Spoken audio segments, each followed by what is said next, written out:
Was there any impromptu lines or impromptu things that just kind of happened that ended up making it into the show that were a fan favorite? I always think about this one clip I see all the time. I think it's Tom Holland and Robert Downey Jr. and they were in the back of a car and they were filming a scene for Avengers or something. Yeah.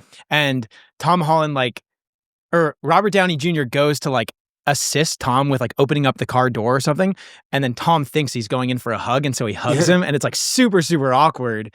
And then they just rolled with it. And it was a fan favorite. And you could see the natural reaction of the cohesiveness. Yeah. No, there was lots of different moments like that. And I think a lot of it was pausing. A lot of it was looks on the show. It was more of just a look that you would give. And, nothing's sticking out, but I think one of the things that always sticks out that's a fan favorite is the pizza on the roof. That was a one and done because they tried to recreate it and it didn't happen again. Have you seen the videos of the lady coming out of the house yelling at people? What do you think of that?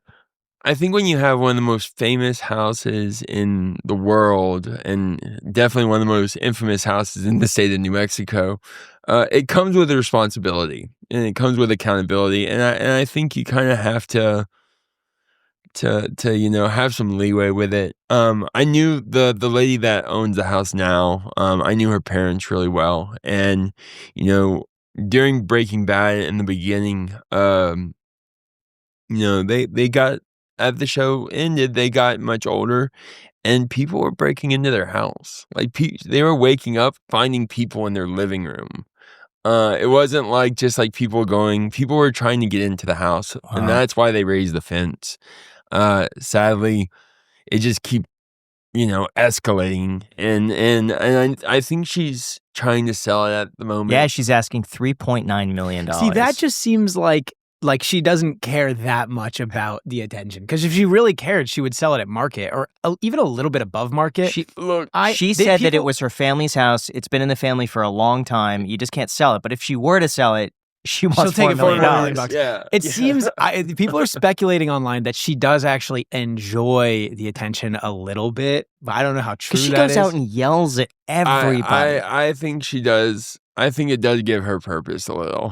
Again, it's a fine line.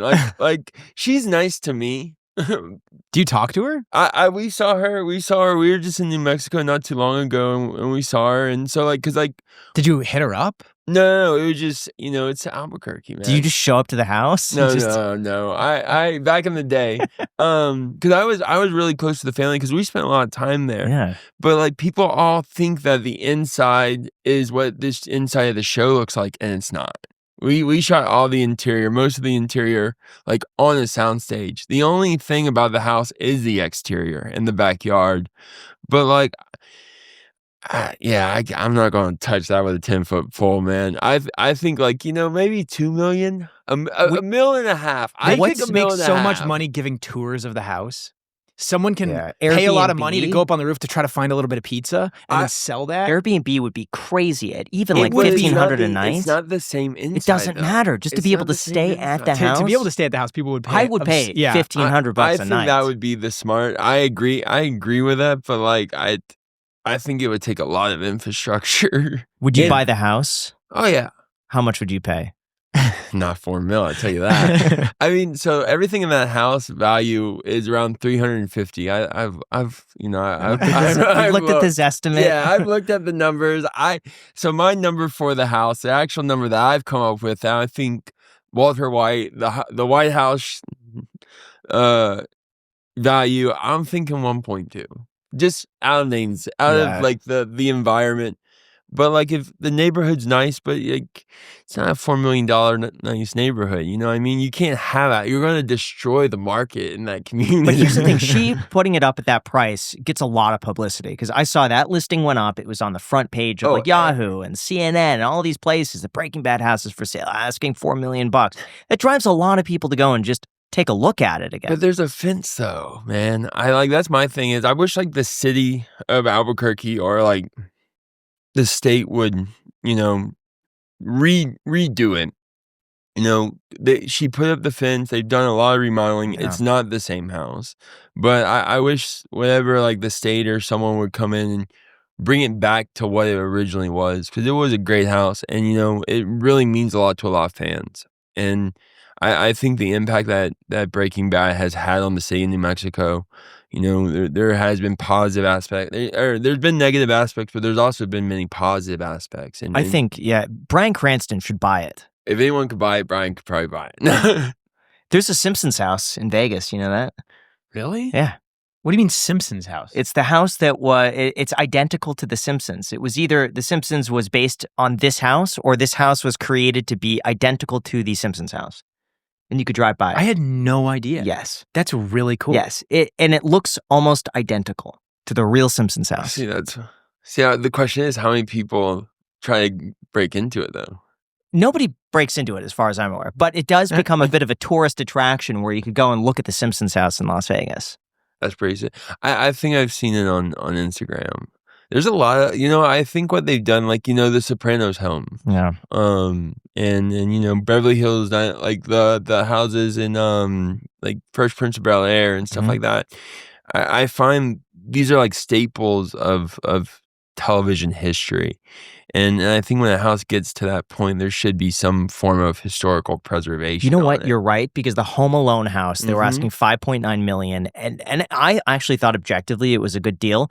The Brady Bunch house, I remember when that got listed, they got like 100 offers on this house, and it sold way over asking, I believe, to HGTV, because they were going to do something with it. But their other bidder was either from like NSYNC or Backstreet Boys. Like, it was some musical artist who was like bidding against HGTV to buy the Brady Bunch house. But it's a one-of-a-kind house. See, that's the thing. It's you're not necessarily buying the property, you're buying the history. Like, I do a lot of work with historical preservation and restoring historical stuff in Texas. And, it's one of those things that 100 years, 50 years will go, I was being generous with 100. 50 years will go by, and these, like, people will still go visit these iconic locations, and it carries over. And so I think that's what the number is the history. I'm telling you, we could make a fortune if we go 50-50 on this house, do Airbnb on it, but you promote the house. See, I'm that would do more well. Like 80-20? Like, yeah. No, 80-20. Oh. There's got to be some component of you marketing the house, but I honestly think as an Airbnb, it would crush. Insane numbers. Someone has to plug the cash flow on this, because at a certain price, you could overpay for it and make your money back in the first year. Graham, you're giving away some sauce right here. I mean, though. Like, someone's going to do this. No one's going to do it. That's what I'm saying. But if we did it, I mean, it would do so well. I'll keep an eye on it. I think it would do well. I think you would have to. I think it would be more than a year to get your capital, especially. No, but just the amount you overpay. I'm saying if it's like worth 1.2 and you pay like 1.5, let's just say, you make your money back. You whittle it down. I think you're probably gonna make it back in like 5 years. Like, you can't gouge $1,500 people. a night. I think people will pay $1,500 a night to stay at the Breaking Bad house. Minimum of 2 nights. That's $3,000. still like gonna take a long time to make it. I guess if you put like 20% down, but like what kind of bank is gonna lend against like $4 million house? Pledged asset line. I mean, hey. Stranger things have happened.